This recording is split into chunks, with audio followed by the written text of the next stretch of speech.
আমাকে কেমন লাগছে অবশ্যই জানিও। আর এই যে আমার দিদি এখন রেডি হচ্ছে,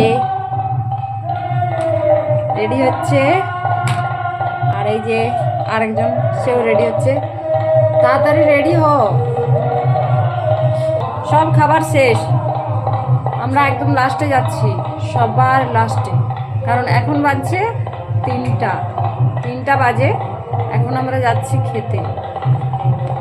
মনে তো হয় না আজকে আমরা খাবার খাবো বলে, তো চলো দেখে আসি। আজকে মনে হচ্ছে খাবার পাবো না, তো চলো তাও।